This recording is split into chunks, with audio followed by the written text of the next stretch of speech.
Movie की शुरुआत होती है और हमें दिखाया जाता है वर्ल्ड वार टू का खौफनाक समय।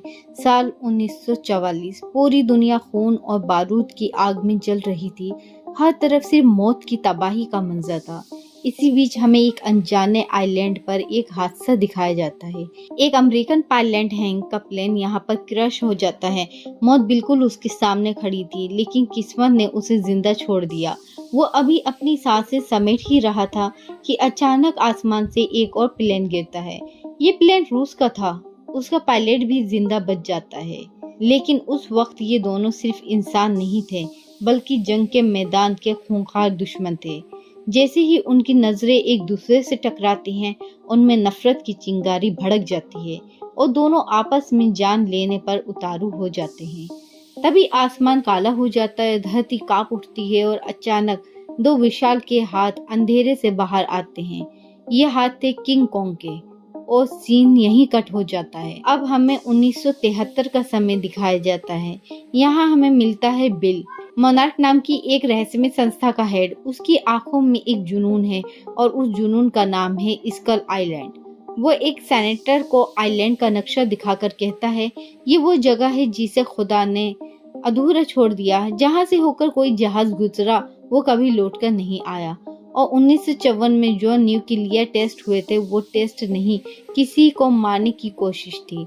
सेनेटर पहले हंस देता है, लेकिन जब बिल कहता है अगर रूस वहां पहुंच गया तो पूरी दुनिया बदल जाएगी, तो आखिरकार उसे फंड मिल जाता है।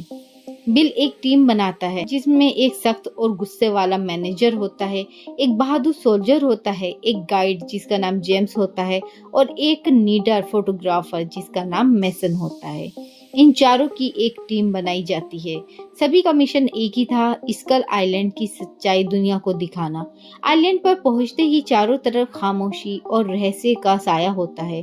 डर और बेचैनी सबके दिलों पर चढ़ी हुई थी, लेकिन असली तूफान तब आया जब उन्होंने वहां पर बम गिराना शुरू किया। धरती हिल उठी जैसे आइलैंड खुद दर्द में कर्रा रहा हो, और फिर आसमान से एक पेड़ उनकी हेलीकॉप्टर पर गिरता है और वहां प्रकट होता है किंग कॉन्ग। उसकी आंखों में गुस्सा था, आग थी और इंसानों के लिए मौत का पैगाम। मेजर आदेश देता है फायर। गोलियों की बौछार शुरू होती है, लेकिन गोलियों के सामने कांग की दहाड़ गूंज उठती है। कई सोल्जर वहीं मारे जाते हैं और इंसानों की टीम बिखर जाती है। एक तरफ बिल और मैनेजर और दूसरी तरफ जेम्स और मेसन। मेजर का गुस्सा फूट पड़ता है। वो कहता है, हमें यहाँ क्यों लाए हो? बिल टूटे हुए दिल से बताता है, मैं अकेला था जिसने इस क्रिएचर को अपनी आंखों से देखा। सबने मुझे पागल कहा, मेरा मजाक उड़ाया। आज मैं साबित करना चाहता हूँ कि मैं पागल नहीं हूँ। ये दुनिया असली दानवों से भरी है और अगर हमने इन्हें नहीं रोका तो ये इंसानों को मिटा देंगे। उसकी आंखों में आंसू थे, लेकिन मेजर के कानों में सिर्फ खतरा और बदला गूंज रहा था। आगे जंगल में मौत हर कोने से निकल रही थी। एक सोल्जर पर हमला करती है जॉइंट स्पाइडर। किंग की लड़ाई ऑक्टोपस से होती है, एक घायल बेफेलो जिसे कॉन्ग अपनी ताकत से बचाता है, और जमीन से निकलते स्कल क्रशर कॉन्ग के खतरनाक दुश्मन होते हैं। हर कदम कदम पर सिर्फ खून, डर और रहस्य था। इसी बीच जेम्स और मेसन कबीले वालों से मिलते हैं। वहां उन्हें मिलता है एक बूढ़ा आदमी, वही अमेरिकी पायलट जो 1944 में गिरा था। उसकी आंखों में सालों का दर्द था। वो बताता है, स्कल कॉलर ने मेरी रूसी दोस्त को मार डाला और अब तुम्हारे बमों की वजह से ये दानव बाहर आ गए हैं। सिर्फ कॉन्ग ही हमें बचा सकता है। अगर कॉन्ग मरा तो हमारी हिफाजत कौन करेगा? उसके ये शब्द सुनकर मेसन का दिल कांप उठता है। उसे एहसास होता है कि कॉन्ग दुश्मन नहीं बल्कि रक्षक है, लेकिन मेजर अंधे गुस्से में था।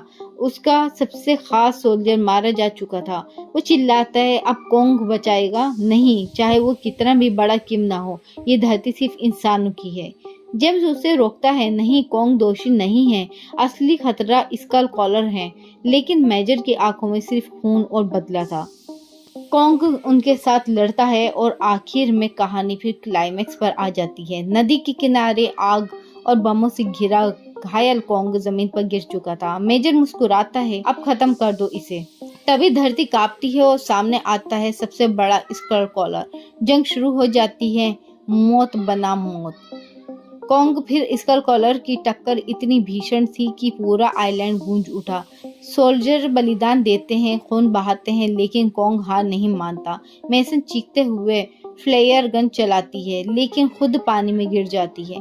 कॉन्ग पूरी ताकत से कॉलर को हराता है, मेसन को बचाता है और उसे धीरे से इंसानों की टीम के पास छोड़ देता है।